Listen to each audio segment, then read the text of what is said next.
ओम जयंती मंगला काली भद्रकाली कपालिनी दुर्गा क्षमा शिवा धात्री स्वाहा स्वधा नमोस्तुते। नमस्कार, स्वागत है आपका आचार्य वाणी में। कर्क राशि वालों के लिए ग्रहों का योगा योग जुलाई के मध्य भाग में क्या कुछ करने वाला है ये आपको समझ लेना चाहिए। जुलाई का महीना बहुत महत्वपूर्ण है। कई ग्रहों का परिवर्तन इस वक्त हुआ है। हमने कई सारे वीडियोस अपने इस चैनल पर आपके समक्ष उपस्थित किए हैं। मंगल का परिवर्तन शनि के साथ जिस प्रकार का हो रहा है, जो योग बन रहा है, वो क्या स्थिति उत्पन्न कर रहा है, वो भी आपको बताया। लेकिन जुलाई के मध्य भाग में भी कई ग्रहों का परिवर्तन है। सूर्य परिवर्तन की तरफ जा रहे हैं, बुध जो हैं वो भी उदय होने जा रहे हैं और आपकी राशि के अनुसार से बड़ा सुंदर योग बनाएंगे। या आपकी राशि में जहाँ बैठेंगे वो आकर, ये आपके लिए बहुत ही इंपॉर्टेंट है। आपकी राशि में ही यानी कर्क राशि में ही बुध चल रहे हैं और बुध अस्त चल रहे थे। अब बुध का उदय होना आपके लिए बड़ा इंपॉर्टेंट रहेगा। आपकी चीज़ों को अच्छे से ऑर्गेनाइज कर पाएंगे और बहुत सुंदर तरीके से आपकी राशि के अनुसार से योग बनने वाले हैं। उन सब चीज़ों को आपको समझना चाहिए। सबसे पहले बात कर लेते हैं 11 जुलाई को। 11 जुलाई को मंगलवार का अवसर है और सावन की कृष्ण पक्ष की 9वीं तिथि है और ये आपके लिए ग्रहों का योगा योग दिखाती है कि धन के आगमन की सूचना है, मान सम्मान की प्राप्ति की सूचना दिखाई देती है, कार्यों में सफलता की सूचना बनाने के योग बन सकते हैं।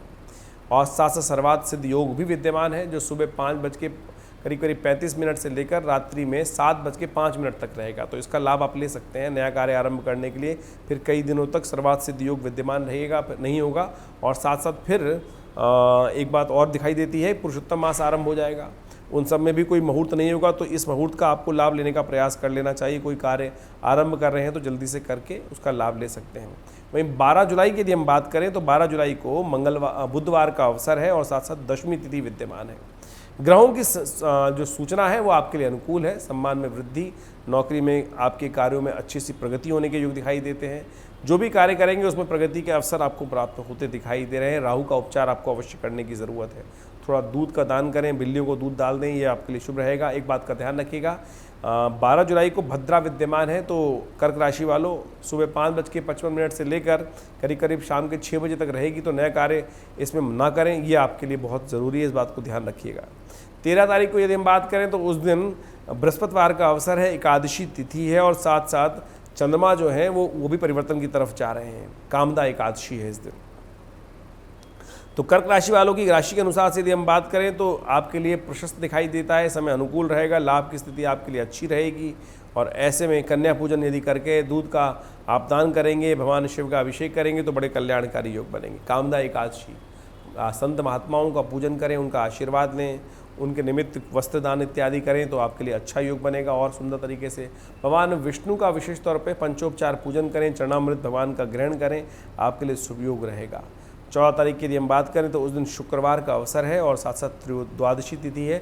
शाम को त्रयोदशी का आगमन हो जाएगा। शुक्रवार और प्रदोष व्रत का सुंदर योग बन रहा है। कहा जाता है कि भगवती महालक्ष्मी को प्रसन्न करने का, व्यावसायिक दृष्टिकोण से यदि कोई कार्य फंसा हुआ है, नहीं निकल रहा है, तो इस दिन विशेष प्रयोग शास्त्र में बताए गए हैं, उनको कर लेने से कल्याणकारी योग बनते हैं। हमने विवेकानंद योगाश्रम में इस बार सुंदर तरीके से पूरे 60 दिन का रुद्राभिषेक का कार्यक्रम रखा है, क्योंकि इसी में मलमास भी आने वाला है। सावन के महीने में मलमास रहेगा तो इस सुंदर तिथि का आपको लाभ लेने का प्रयास करना चाहिए। प्रदोष व्रत है, आपकी ग्रह गणना अनुसार समय आपके अनुकूल दिखाई देता है। आगे बढ़ने का अवसर आपको प्राप्त होंगे, लाभ की सूचना ये दिन लेकर आपके आता दिखाई दे रहा है। ऐसे में भगवान शिव का पूजन करें, महालक्ष्मी का पूजन करके भगवान शिव पर बिलपत्र अर्पित करें, महालक्ष्मी की कृपा प्राप्त होगी। यदि 15 जुलाई की यदि हम बात करें तो उस दिन शनिवार का अवसर है, मासिक शिवरात्रि है, सावन मास की शिवरात्रि। कावड़ के द्वारा जल चढ़ाने की सुंदर परंपरा भारतीय संस्कृति में अनादिकाल चलती है। भगवान शिव आदिदेव हैं और बहुत ज़्यादा प्रयास नहीं, केवल जल के द्वारा ही एक लोटा जल उन पर डाल दें, उनको ही तथास्तु कह देते हैं, कल्याणकारी योग बनते हैं। तो ऐसे में आप इसको लाभ लेने का प्रयास करें। सुबह का टाइम आपके अनुकूल दिखाई देता है। शाम दोपहर जैसे जैसे बढ़ेगी 11 बजे के करीब 25 मिनट पर चंद्रमा का परिवर्तन होगा, वो आपके खर्चे बढ़ाने के योग बनेगा, महत्वाकांक्षा बढ़ाने का प्रयास करेगा। तो ऐसे में सावधान रहिएगा, बेकार के कामों में ना फंसिएगा, अन्यथा बेकार के कामों में धन खर्च भी होगा, जुर्माना भी पड़ सकता है। भगवान शिव का ध्यान करें, सुबह सुबह उनका अभिषेक करें। बुध उदय होने जा रहे हैं, ये आपके लिए बहुत शुभ सूचना है। इसका कल्याणकारी लाभ आपको प्राप्त हो सकता है। आपकी चीज़ों को ऑर्गेनाइज करने की कैपेसिटी बढ़ती दिखाई दे रही है। 16 तारीख की यदि हम बात करें तो उस दिन रविवार का अवसर है, चतुर्दशी तिथि है और साथ साथ उस दिन संक्रांति का पुण्य पड़ रहा है।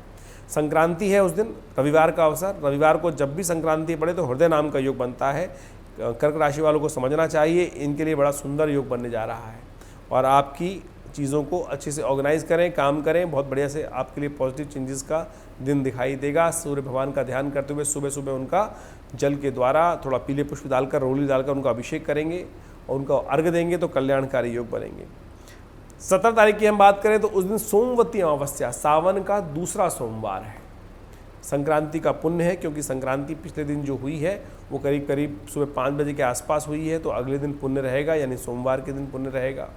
तो ऐसे में गेहूं का दान करना, जल का दान करना, लोटे का दान करना, अन्न भर के, ये सारे सुंदर उपाय हैं। और साथ साथ अपने पितरों के निमित्त तर्पण करना, ब्राह्मण भोजन कराना, गरीबों को भोजन कराना, और साथ साथ शिव की सोमवार का भी है, दूसरा सोमवार पड़ रहा है सावन का, तो ऐसे में भगवान शिव का अभिषेक करें। तो ये सुंदर कार्य करने का दिन है।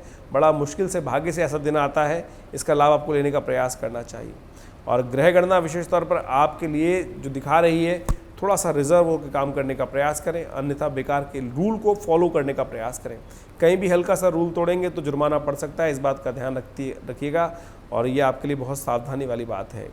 18 की यदि हम बात करें जुलाई की, तो उस दिन मंगलवार का अवसर है, प्रतिपदा तिथि है और पुरुषोत्तम मास इस दिन से आरंभ हो रहा है। पुरुषोत्तम मास केवल पूजा पाठ पुण्यों के लिए समय माना जाता है। ऐसे में यज्ञ इत्यादि करना, पुण्य कथा का श्रवण करना, ये आपके लिए कल्याणकारी रहेगा। हमने विवेकानंद योगाश्रम में इस पुरुषोत्तम मास में सावन के पूरे 60 दिनों में, सावन का महीना 60 दिन का जो है, इसमें विशेष तौर पे बड़ा सुंदर कार्यक्रम रखा है, उसका लाभ आप ले सकते हैं। यज्ञ इत्यादि में भाग लें। हमने रुद्राभिषेक रखा हुआ है पूरे 60 दिन का, तो शाम को आप अवश्य 6 बजे से लेकर करीब करीब 8 बजे तक ये कार्यक्रम होता है। जो लोग भाग लेना चाहें वो भाग ले सकते हैं। पूरी व्यवस्था को समझने के लिए नीचे फ़ोन नंबर्स हैं, उन पर संपर्क साध सकते हैं। ग्रह गणना आपके अनुकूल दिखाई देती है और पॉजिटिव चेंजेस लाने का समय दिखाई दे रहा है। आगे बढ़ने का अवसर आपको प्राप्त होगा, सुंदर तरीके से आगे बढ़ने का समय है। कार्य करेंगे तो बहुत बढ़िया तरीके से लाभ प्राप्त होगा। बुध और सूर्य का, चंद्रमा का सुंदर योग बन रहा है सूर्य के साथ, तो ये आपके लिए बुध आदित्य योग और साथ साथ बुध का चंद्रमा के साथ भी सुंदर योग बन रहा है। ये सारे के सारे आपकी ऑर्गेनाइजिंग कैपेसिटी को बढ़ाने के योग बनाते दिखाई दे रहे हैं। इसका लाभ आपको अब मिल सकता है। 19 तारीख की यदि हम बात करें तो 19 तारीख को बुधवार का अवसर है और साथ साथ उस दिन द्वितीया तिथि है पुरुषोत्तम मास की। कर्क में चल रहे हैं चंद्रमा, ये सब आपके लिए अनुकूल बन रहा है। ग्रहों का योगायोग। इस दिन शाम को चंद्र दर्शन होगा, उनका दर्शन करते हुए भगवान शिव का अभिषेक करें, भगवान का पूजन करें, बड़े बुजुर्ग का आशीर्वाद लें। आपके लिए सुंदर तिथि रहेगी, आगे बढ़ने का अवसर अवश्य प्राप्त होने के योग बन रहे हैं। वहीं 20 तारीख की यदि हम बात करें तो 20 तारीख की ग्रह गणना विशेष तौर पर दिखाती है बृहस्पतिवार का अवसर, तृतीया तिथि और सिंह में चंद्रमा का प्रवेश होने जा रहा है।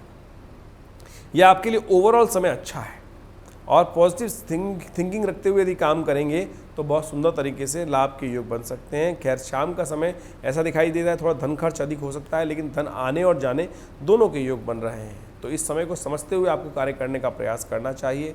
इसके अलावा भी कोई मन में प्रश्न चल रहा हो तो चिंता ना करें, आप हमसे संपर्क साध सकते हैं। नंबर्स आपके सामने फ़ोन पर दिखाई दे रहे हैं और आप उन सब पे संपर्क साध कर विवेकानंद योगाश्रम में संपर्क साध सकते हैं। आपके जीवन में कोई कष्ट है तो उसके बारे में निवारण जानने के लिए ये सारे नंबर्स आपके सामने चल रहे हैं। धन्यवाद।